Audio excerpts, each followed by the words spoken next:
I'm joined today by Morgana Rae. So Morgana, welcome to the show. Oh, thank you for having me. It's my pleasure. Morgana is a best-selling international author, mentor, and coach, and is regarded to be the world's leading relationship with money coach. So Morgana, I'm fascinated to know more, and I know my listeners will be as well. So please share with us your story to where you are today, and together with your financial alchemy approach to wealth, and how this program helps people change their lives and get the fantastic results that they do. Oh, thank you. And by the way, I just want to say going in, my intention for our time together is to create as much positive change with our audience, our listeners and viewers as possible in this little short bit of time. Great. So the joke, it's like the cosmic joke that I am a money coach is that I never planned on it. Yeah. It was never my primary interest. Yeah. I was really impressively bad at making money. Like we're talking Ivy League education, loads of celebrity clients, great at marketing, the website, the tagline, all the businessy things you're supposed to have. And I was still struggling to make $100 a month living in Los Angeles, which is maybe not quite as expensive as London, but pretty damn close. Yeah. And so I'm not like you coming in with all of this investment expertise or maybe this desire to focus on money, but it was because I failed at everybody else's excellent programs. Okay. And I'm a good student. Like even with a head injury, I graduated as a National Merit Scholar. So I'm like really good at studying and implementing. And for every teacher and adult who ever told me, get good grades, do what you're supposed to do, and you'll be set, lies. I'm like living proof that you can do everything right and get really bad results. And now I know why. And that's what I'll share with you is you can do everything right consciously. Yeah. But if, and this is where all the results happen, is below your conscious awareness. So it's not your fault because you don't even know you're doing it. Yeah. But if on some below conscious level, you are protecting yourself from what you're pursuing, whether it is money, fame, love, some kind of health goal, whatever, if you're like applying yourself for a period of time, and your results don't make sense, you are not getting the results that you deserve for the, sustained applied effort, we need to find out what is going on inside of you to protect you from what you want. And when I say you, I was my first client because I was acing, like I had half a dozen certifications. I had mountains of testimonials. I had people who wanted to hire me. That's the awful thing. And I kept getting more certifications thinking that would solve the problem. I would take more classes on marketing. I would take classes on sales and overcoming sales objections, thinking that would be the Holy Grail. I love talking Holy Grail because my name is Morgana. And none of it was powerful enough to overcome my own inherent superhuman powers of money repulsion. And I can joke about it now, but it's terrifying when you are throwing money at classes and programs and professionals and coaches, doing everything they tell you to do, and they make all these promises and none of it comes true. And what the unifying thing is me. Yeah. And it doesn't make sense. And I ran out of hope. I've seen this happening so many times in the UK where people are course junkies, for want of a better phrase, and then they still, I'm guilty to some extent of that as well. And you're still not getting any further. Actually makes you feel worse because you expect, as you say, the courses, the next course you're on to be the answer. That's our final piece of the jigsaw piece, and it's not. As I said, it's and you're going there with such hope. Yes. And I'm the kind of person who doesn't leave it at the course, but actually did the work. Yeah. So that's where I began. Okay. And so I was doing all the practical stuff. And then I was like, I had the vision board. I had, the mantras and affirmations. And because I live in Southern California, which is kind of the woo capital of the universe, I had like all these friends who were doing all sorts of weird stuff on me, right? To like erase ancestral things and change my DNA and like, whatever, because I was just desperate for any kind of solution. And so here's where it pivoted. And this is the root of what I do with others based on my own experience after failing at everything else. And by the way, if you're a person who is failing at everybody else's stuff, I actually think that maybe it's because you've been chosen to birth something new and work it out yourself. So if you're that person, just keep going. But I think for me, I wasn't supposed to get the results with the other stuff because I needed something different. And it, that worst thing turns into a gift, which is kind of my philosophy on life, and why I call my work alchemy, because alchemy is the transmutation of lead in human experience into gold, spiritual and material. So where I have a lot of law of attraction friends, I'm buddies with half the stars of the movie The Secret. Law of attraction, and that only think positive thoughts, or sit on your couch and imagine a pot of gold. None of that works for me. And I don't teach that. And by the way, if it works for you, tune out right now, do whatever works for you. But here's what I do instead, which actually turns out has a lot of backing in neuroscience, because one of my clients turned out to be a neuroscientist. So she would just like send me articles. This is why your stuff works. So because I was in such a really dark, despairing place, that was a very good place to begin. Because when you... But don't you think that often is that actually, if you like, gives birth to some of the best ideas, some of the best inventions? It's where often that things are created from the depths of despair or the lowest point. Something positive, something great comes out to these points. That is the magic of polarity. It's really, really harder. I will never say impossible, but it's more heavy lifting to create dramatic change when you're content. Absolutely. Or when it's just good enough. If the more motivation you have, the more energy you have to make a really dramatic change. For one thing, it's lighting up all your neurology. I was gonna, I'm gonna geek out a little bit on neuroscience, where it's just like firing all of your connections. And when you want to make a change, having like a really intense experience lets you rewire your brains, which is why if you like have a, this is why gambling works. Somebody has one win and it rewires their body and they're hooked. Or conversely, you have a really, spider, I'm never going to that restaurant again. You just have that intense experience and it does not take 20, 30, whatever days to change a habit. It takes one moment of intensity, change. Most of our phobias come from is those early experiences, and it's with you for the rest of your life. Which, by the way, you can reverse. You can totally reverse. Hallelujah. I love inner change because it just doesn't take a lot of time.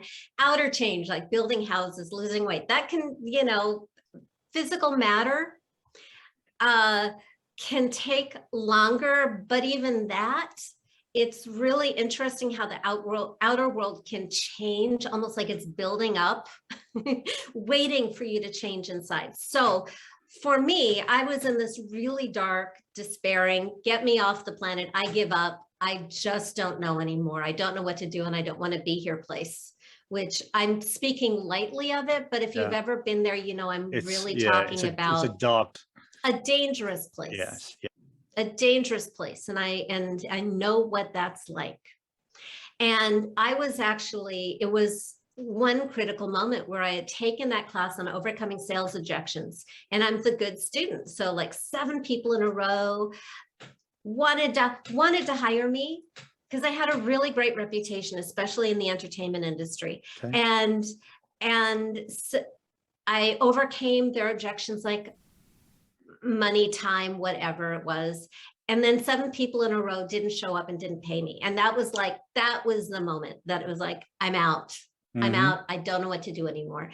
And I was in a little tiny 1-bedroom apartment, and I just pulled the blackout drapes to crypt out my little room, got on the bed, looked at the ceiling, and just started to scream and cry. And I hated the universe. I felt like the unloved stepchild. And I cried myself out until it's like sinking to the bottom of the pool is where you find the leverage. I had this moment of thinking, well, for me, maybe my next area of spiritual growth needs to be money. Doesn't have that, by the way, that doesn't have to be you. It's just coming from Southern California, or my background is like spirituality is way more comfortable than asking to be paid. So I thought, well, if I move this uncomfortable piece into this comfortable piece, maybe then I can work it out. That was the first thought. The second thought was more interesting, which is I got really curious about what was going on inside of me that couldn't be with money, because I'd never had that thought before. And it was really quickly that things changed after that. I had my next session with my coach after that, great coach. I'd been working with him for months and months, and nothing was changing because I would do what I was told and it didn't matter. But on this call, he had some weird, inspired impulse from who knows where and asked me this really weird question, which is where you should be leaning in right now. He asked me, yes, go on. Yes, if your money was a person, who would your money be? Okay. And this is where it became really, really useful that I was in such a black, I don't want to be alive place. Because as soon as he asked me that question, I saw who my money was. And I never knew that my experience, my relationship with money was as if money was this big, scary, dirty, violent biker dude who caused fights and terrified me. Nothing wrong with biker dudes. But where did this come from? How was that sort of manifest itself? You know, where did it originate from? That sort of scary sort of image you have. Well, to reverse engineer it. Yeah. And I'll get into that all right. When I go through the steps. That it was a biker, who knows? I have no problem with it. It's just how he showed up. But it was, listen to the words, big, dirty, scary, violent, terrifying. Yeah. And I didn't know that I felt that way about money until I saw it as a person, and not a good person. Okay. A person I could not be with. And suddenly it made sense that no matter all the right things that I was doing, every cell of my being was existing to protect me. Yes. And in that moment, to protect me from this money guy. Yeah. And the subconscious will always win. So we have to get them both on the same team, because the subconscious always wins. So the way to get them on the same team is to find out what's going on subconsciously that you don't know about. And that's the key, is the root of your money obstacle or your love obstacle or your health obstacle. I like to focus on money. Yeah. Is never what you think it is. Because if you knew what it was, you would have fixed it long ago. So I had this biker. It was clear as day that there was just no way that I could have money in my life if it was this biker. So we had to break up. If you've ever had a bad relationship that you ended, that's a really good life skill right now. Although I don't leave it at breakup anymore, and I'll go into that too, which created a new problem, because I just booted like my only relationship with money, and I live in Los Angeles, right? Yeah. And I didn't want the biker to come back. So it was like, I've got this empty space. I could feel, oh my God, this is so weird. It's gone. It's empty. The biker, it's not there. Now what? And it just occurred to me, I need to replace him like now, because I need to have money in my life and I don't want him to come back. So I thought to myself, and also, yay you, if you've ever had a really bad relationship, and if you haven't, watch a movie. When you've had a really bad relationship, you don't want that. You don't want to go through that again, do you? So, right. My experience of money was all about not being good enough. There was just so much shame and aggravation and sadness. And it just felt like I had been in an abusive relationship for decades and decades. So I wasn't in a hurry to get back into that. So I had to think to myself, well, who could I want in my life so much that I could want this person, even if it was money? And I was really lucky because I'm usually a terrible visualizer. And I'm the person, if I'm listening to like a meditation tape and it says, now you're sitting by a river, I will spend the rest of the meditation trying to decide which river. Okay. So, but in this instance, I asked myself that question and I saw this new guy. Yeah. Doesn't have to be a guy for you, but for me, it was this tall, dark, handsome, romantic, clean cut, really safe, really kind, really cute guy in a tuxedo, holding a bouquet of red flowers, who loved me and wanted to woo me. And my reaction was, this is weird. Money wanting to woo me is just not anything that had ever occurred to me before, but I could feel like he had been there for years trying to get to me, and I kept pushing him away, treating him like he was a monster. And I also got in that moment that I was the gatekeeper. Okay. And that's the difference between a money monster and a money honey. The monster, it feels like it has all the power. When you're in a partnership with the money that wants to be with you, you have all the power. Correct. Because you have the body. Yes. So I asked him what he needed from me so he could be with me. And again, that's the kind of question that puts the power and the responsibility back on me, because we want the power and the responsibility. And the great thing when you ask a question, especially when the imaginary person you're asking feels really super real, you get a response. So I asked him, what do you need from me so you can be with me and stay with me? And he said, I need you to love me and stop treating me like a monster. That was our first conversation. How long ago was this, by the way? March 2003. Right. Oh, so it's that clear in terms of your memory. Okay. Well, because some things happened really quickly right after that, which helps anchor when it happened, because I'm terrible with dates. But when like a really dramatic experience happens, it tends to like burn when it happened, like into your consciousness. Yeah. And so it was like, okay, how do I, okay, you're lovable, you're trustworthy, you're kind, you share my values, you want to be good, you want to change the world for the better with me. Okay, I'm on board for that. I'm going to stop being Miss Jerkface in the relationship now. And how do I stop treating you like a monster? Well, every time people would show up wanting to hire me and ask me what I charged, or sometimes they'd say, how do you work? It took me forever to figure out that's like, what do you charge?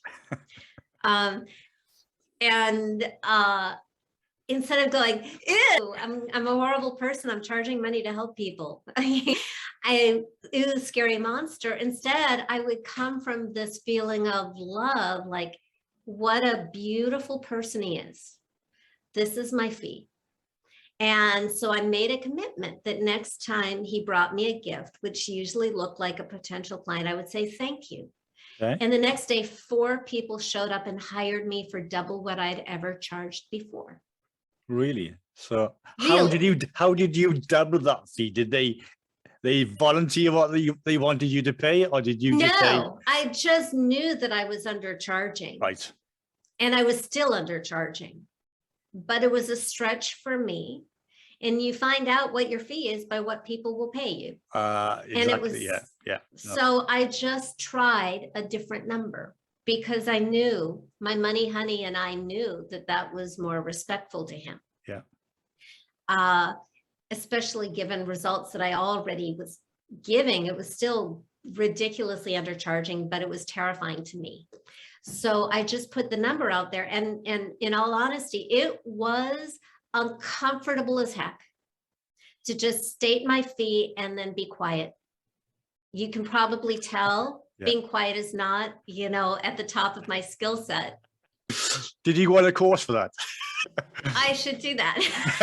Well, but here's what I have figured out over time is that when they get silent on the other end, they're just figuring out, oh, the money will come from this account or that, or I can make this work. But I just, there's a real respect for another person in just saying, this is what I charge. Yeah. And with respect for yourself as well. So.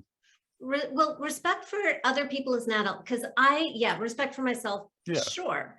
But given my mental makeup and being a habitual rescuer, which is also not good for people, is to be an effective coach. First, I have to believe in the person that I'm coaching. I have to believe that they're capable. Yeah. And I have to believe that they're an adult, and I have to treat them that way or they are not going to get good results. So part of that is saying, this is what I charge, and then letting them make a decision like an adult. And sometimes and I was just sending out an email about her this morning, one of my favorite clients of all time. Her name is I love that, this goddess name. When she first came to me, and I think it was 2008, her situation was so dramatic. I was like, I can't take any money from this person. And even listen to that language like I'm taking. No, she's giving and I'm accepting. But she wanted to hire me, and I was like freaked out because of the drama of her circumstances. But I heard this little voice say, be quiet, treat her like an adult, let her make her own decision. So I let her hire me. I coached her. And within a very few number of months, she was out of debt and making tens of thousands of dollars a month that she wasn't before. And all these years later, she's still doing amazing. So you just, sometimes you have to let people be their own, make that decision. It's never my call to make whether somebody can afford me or not. No, it's not my business.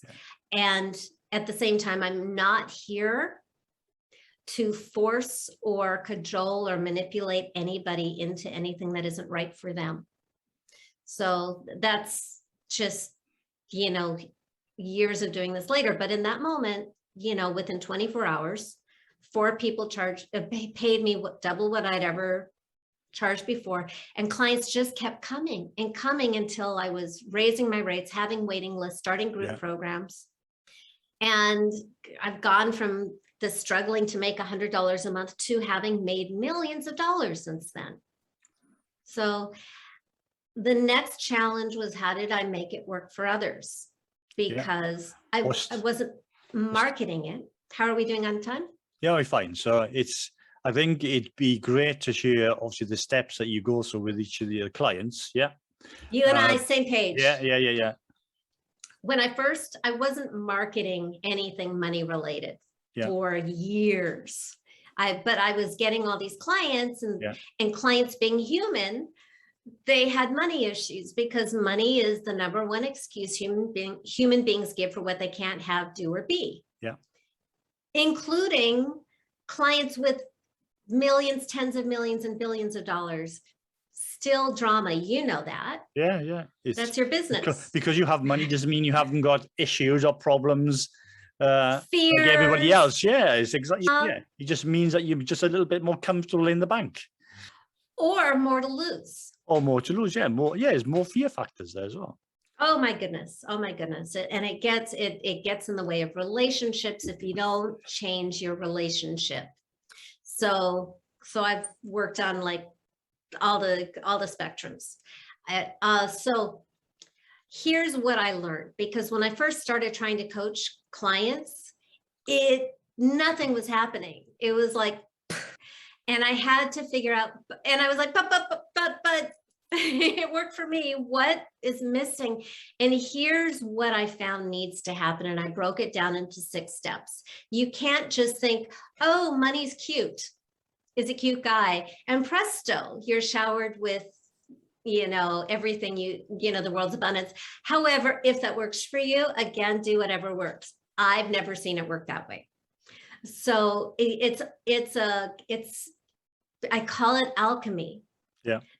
Because you have to go through the monster first. It's sort of the portal that creates the momentum. It's like a slingshot that creates the tension, the pull, the energy to catapult you into a real changed state that sticks, so that you make better choices and you attract more of what you want. Mm-hmm. When we make choices based on fear, the limbic brain, some people call it the reptile brain, we make very short-term decisions that tend to have unintended consequences that we don't want. Usually.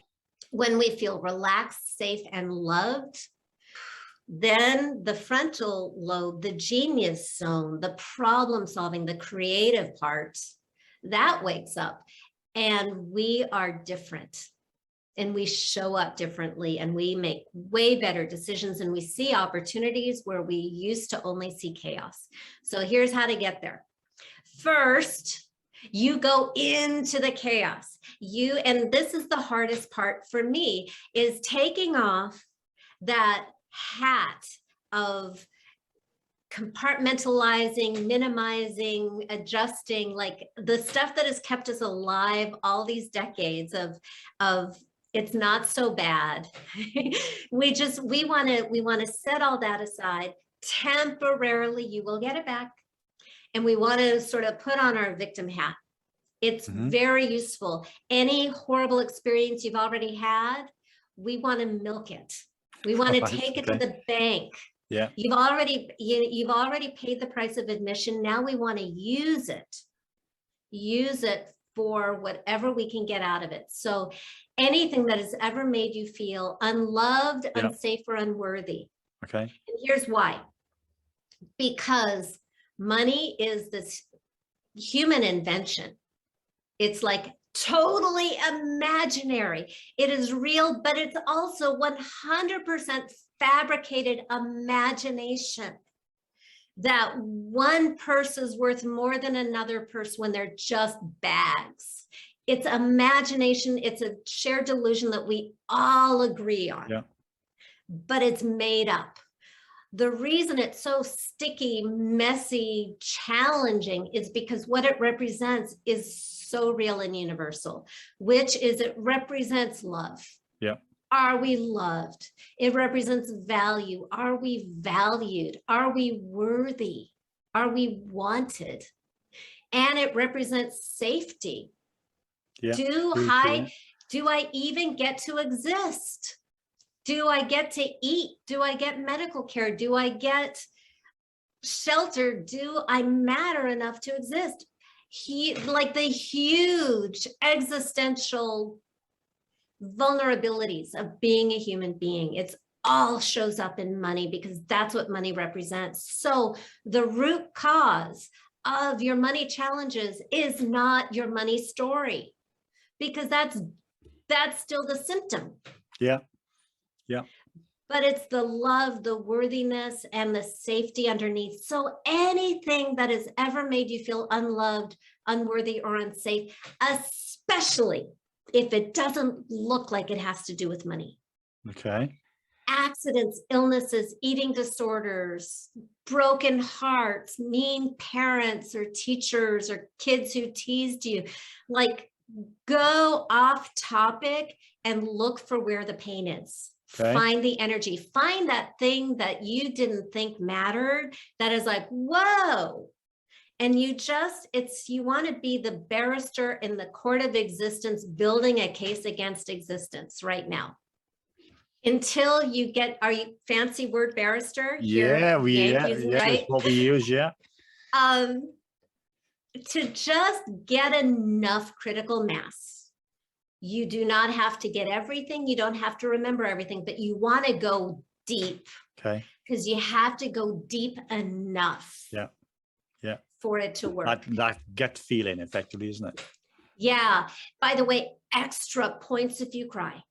But I don't want you to go so far that you dissociate, because then you cut off the feelings and you cut off the energy. But you want to like light up the, dang, this planet sucks. Yeah. Climate catastrophe, human trafficking, animals being abused, you know, injustice, anything in your ancestral history. I had a client who was Armenian, so we used the Armenian Holocaust, you know, use it all, and everything personal, because we want to make it really personal. That's step number one. Okay. Because then what we're going to do is we're going to do what sort of happened for me spontaneously is, what if this root cause was a person? What if all these terrible things were orchestrated by a single entity who was targeting you specifically? Just imagine that. Let's pretend. Yeah. Let's pretend, because again, money is pretend. Let's pretend that there is like a person who has not just in your life, but maybe messed up your parents and your grandparents just to get at you. Yeah. And it's going to go after your kids next if you don't change this. And you want this person to feel real and all bad. So it cannot be you and it cannot be your parents, because in step number 3, we have a decision to make. Only one of you gets to survive. The purpose of the monster is, what my mother loved the show The Highlander back in the 80s. There can only be one. That's all. I didn't watch the show, but I remember it had like a lot of Queen music. That's a strap line we all know. It's almost as good as yours, where attract money like a lover. So I love that. But first we have to get rid of the bad guy, because the bed is not big enough for the 3 of you. Okay. So we have to get rid of the monster, and that's why it's not your parents and it's not you.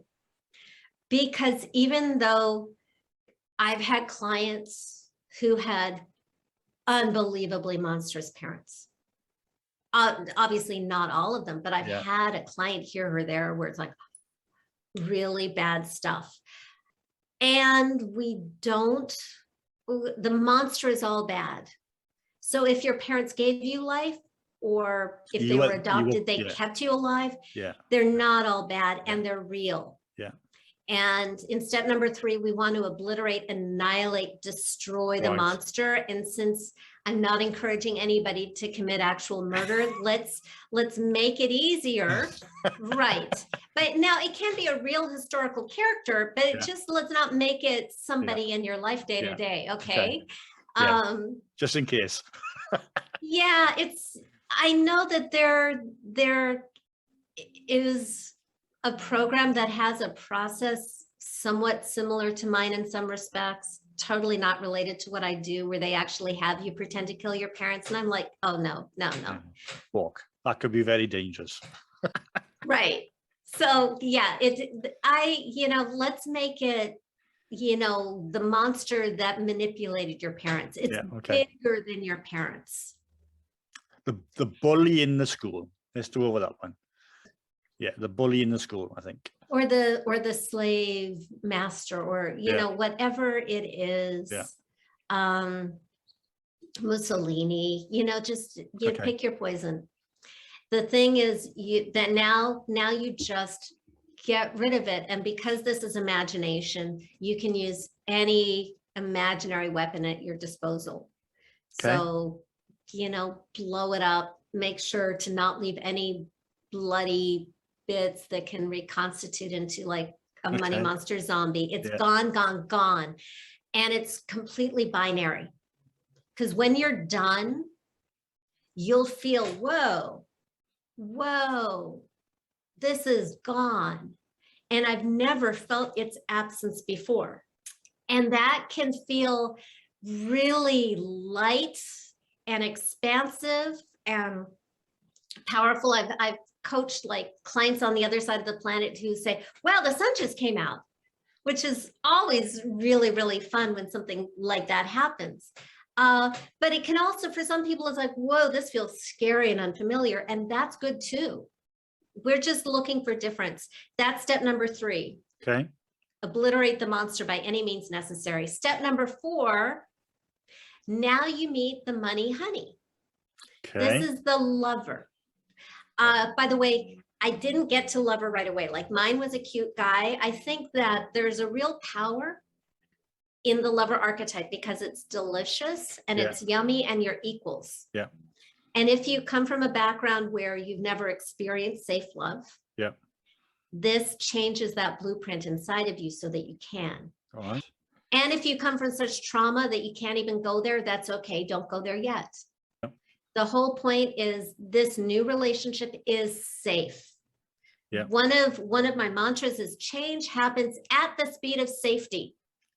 Yeah. So this new person is safe, loves you, respects your boundaries, is on your team and adores you more than anybody in the world and chooses you.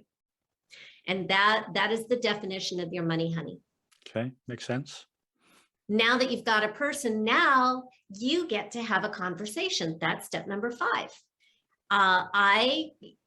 There are lots of conversations you can have. I like as your first one, the first one that I had, which is, what do you need from me so you can stay with me? Which is a totally different question than what do you need from me so you can love me? This is a really important distinction because I get emails all the time who get it from people who get it confused. Your money honey already loves you. If that isn't present, you just have another monster. Now you know how to get rid of a monster. Do it again.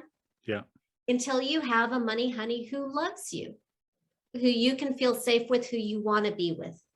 Not because it's money, but because it's a lovable person worthy of your deepest admiration. I get that. That makes the steps so far, again, obviously the lead into the, ultimately to the last one, but there is a very much of a logic behind this, which I didn't think there was when we first started, but there clearly is.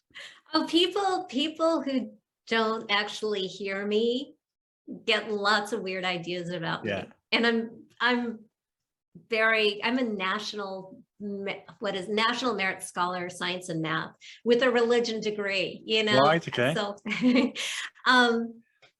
So we have that conversation. And you get an answer. My experience is answers can come so quick and quiet that I can pretend I didn't hear it. We all get information differently. So I might just know it or hear it. Some people may see it. A really, I think, great tool is to write it out, because then you are getting your information visually and kinesthetically, which means through your body. And then you want to cap it off with step number 6 is concrete measurable action, because it isn't real until it's in your body and it's in the world. And we want to see real concrete measurable results. What I love about coaching money is we can measure it easily. It's like if money comes in, that's not subjective. So we want to let you know that your relationship has changed. So what you do now is, now that you know how to have a conversation with your money honey, you agree upon some concrete measurable action that you're going to take to let your money honey, and you know that this relationship has changed. Now, it may look money related, like balance your checkbook. Stop not looking at money like money is a monster, like balance your checkbook. Do your taxes. Boy, is that going to release a lot of energy. But very, very often, it doesn't look like it has anything to do with money, because money is sort of a microcosm of everything else. So they're all related. So I have so many examples of one of my favorite is a woman named Lynn Swanson, and you can see her story and her words on my blog at morganarae.com. Under it's the blog post, John Travolta Loves You, because she slayed her monster and her honey money showed up. Yeah, that's a honey money. Right. Money honey, yeah. Her money honey showed up looking like John Travolta in the white suit from Saturday Night Fever, which she thought is ridiculous. So she kept trying to put him in other clothes, but he kept popping back in the white suit. And as soon as I read that, I was like, oh my God, she's got it. He's so real. He has his own personality and he has a sense of humor. So they decide what he wants her to do. And the way you do that is you just throw out ideas and you see how your honey reacts. It's going to be like, well, that's okay, more, or yeah, you know, and you just follow the energy. You feel it or you see it. It just doesn't matter which way. You just know, okay, this is what we're doing. Agreed. And so her situation was she had so much debt that she had all these clients who hadn't paid her. And so she wasn't going to be able to make payroll that week. So she was completely freaked out, because it's one thing to let yourself down. It's even worse when other people are depending on you. Yeah. That's when the shame builds up and multiplies. So she came and brought that to this money monster. Like, it was really easy for her to access all of this insecurity, slay the monster, meet the money honey. And her money honey's action, like the solution to the problem, the action was, I want you to transfer money from this bank account to another, which, by the way, between you and me, does nothing to change her situation. But it was just really clear. So she agreed to do it, and she did it. And this is probably the most important piece, is doing it. Yes. Because action. You can't trust money if you don't trust yourself. No. Because it's really all about your relationship with yourself. The whole relationship with money is about your relationship with yourself. So I have a lot of stories of people putting it off. Nothing changed until the day they took the action, went skating, took that walk, and boom, that's when they got the clients. That's when they got the money. So she did the transfer, jumped in the car, turned on the radio, and the Bee Gees were playing, which is, Saturday Night Fever kind of theme. Yeah. Right. So she had a little chuckle at that. And on her way back to the office, she stopped to pick up coffee for everybody. And she's standing in line, checking her smartphone like we all do now. We do, yes. And she discovered she had an email from a client who had been invoiced that day. Meanwhile, all these other clients for weeks hadn't been paying their bills. This client was invoiced that day, emailed immediately back that he was wiring the full amount that day, big 5-figure amount that would cover the debt, cover the payroll, and have some left over. And she looked at the difference in the timestamp. And it was a difference between making the deposit and the email from the client, 2 minutes. Really? Okay. So she tells it better, but this is what I remember. And so the final piece is action, whatever it is. And you can't go into any of this with the demand that if I do this, something's going to happen, because then you're suddenly back in a money monster relationship. Yeah. Where money has all the power. Mm-hmm. Like, I can never promise or know exactly what's going to happen or when or by how much. I just can't. I would be such a scam artist if I claimed any of that nonsense. So I don't. I've just seen this stuff happen over and over again. And it starts on the inside. It's very easy to think you have a great relationship with money when you have tons in the bank. But when you can feel safe and resourceful, even when things are dramatic, that's really when you get to test your relationship with money. I believe money is almost like a spiritual teacher that gets your attention for your own evolution and your own empowerment. But it's going to get your attention so that you can make the shift, so that you can be more resourceful, more creative, more powerful than you were before. And it starts by, now that you've got this new money honey, you can take a look at your situation, whatever your situation is. And I like to say, try cuddling on the couch together and look at it as a couple. And now look at all of this drama through the eyes of your money honey, who is not frightened of any of it and doesn't have your neurosis. And what does your money honey see that you didn't see before? And that's how things start to change. And then you just want to stay in relationship daily. That's why I wrote my book, Financial Alchemy. The first part is book content, and then it's just daily practice to keep the relationship on track. Because it is a dynamic relationship. This isn't like a silver bullet, abracadabra, poof. It's ever evolving. Just like a marriage. Yeah. It's a relationship between you and said your money honey.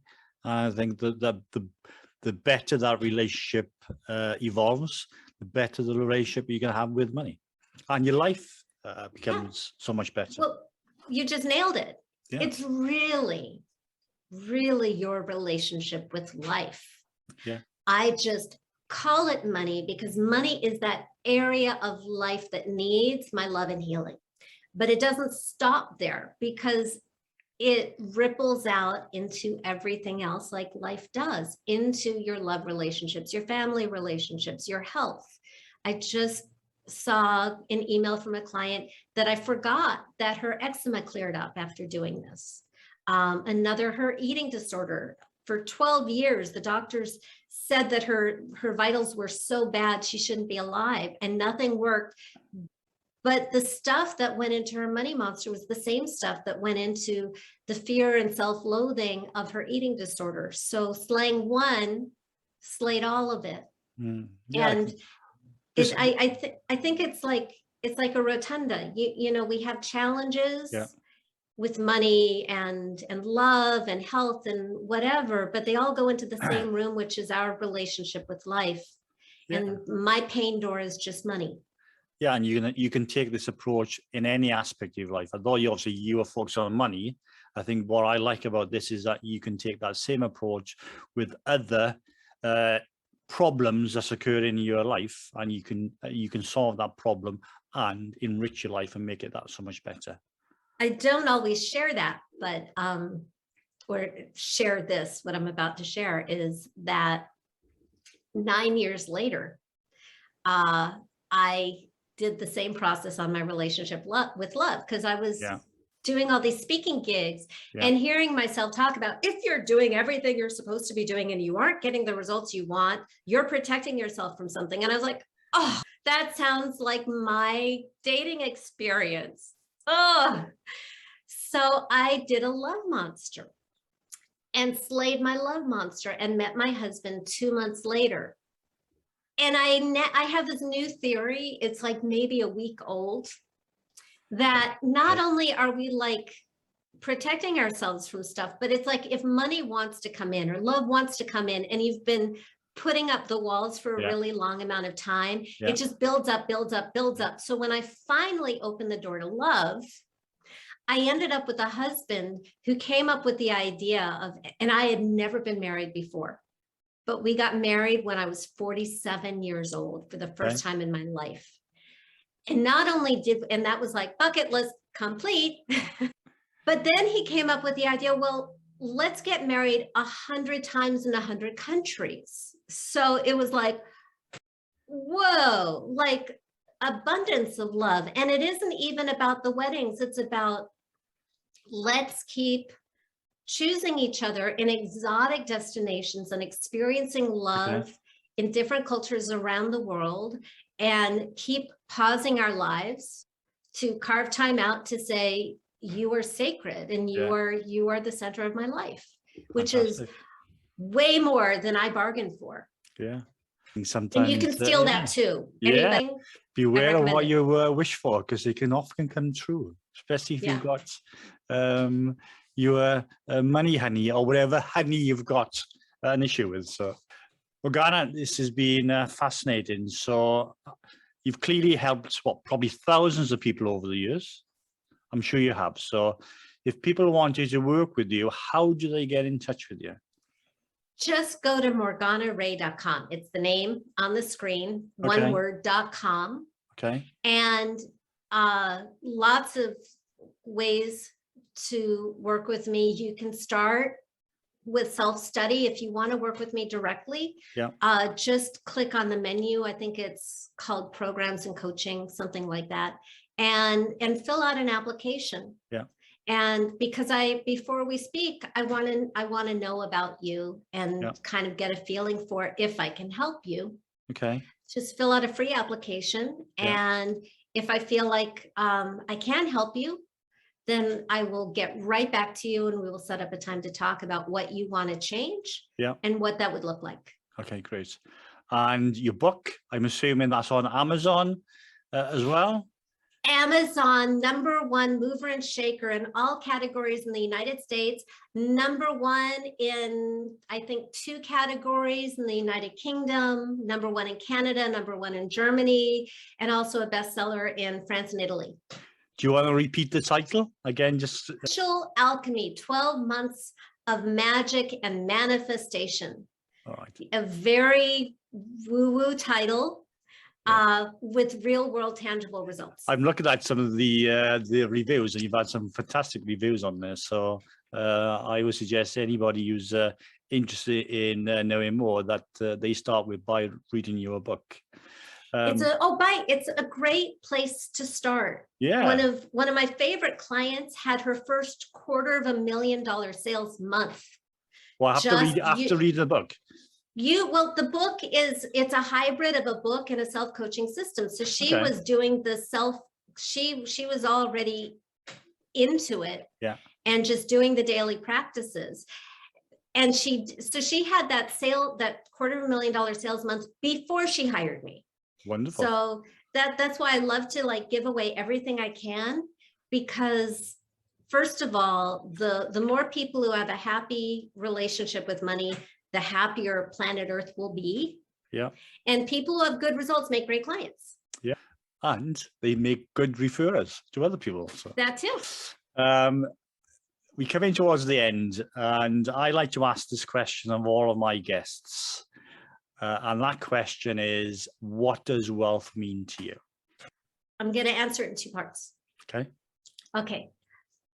For me, financial wealth is enough money to be free to focus entirely on love and a great lifestyle and legacy. Okay. Because those are the 3 things that I think make human beings happy. And when we are happy with our lives and we feel loved, then all there is left to do is help others. Yeah. So that's one of my working definitions of wealth. Okay. Coming through this pandemic experience, I've really felt deeply that if I have a home and I have health and I have love, that I am wealthy beyond measure. And that's what I wish for everybody on earth. And that is what you are doing with your program. Absolutely. That is the goal. Morgana, it's been absolutely fascinating to talk to you today.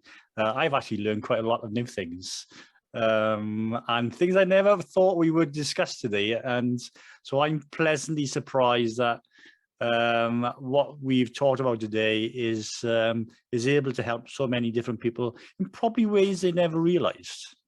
And certainly your approach to doing things they wouldn't have thought of. My request is if anything interesting happens, that you shoot me a note at morganarae.com. There's a little contact me. And if anybody wants to get started, I have a quiz at morganarae.com. It's my money love quiz. Yeah. Easy, not painful. And it just, based on where you are in the journey, I'll just make a recommendation of, oh, try this. Okay, great. Well, it's been a pleasure to speak to you today. I have really enjoyed it. I know you've got retreats planned as well coming up. And I'd like to wish you the very best in everything you do and carry on with the good work. Thank Thank you.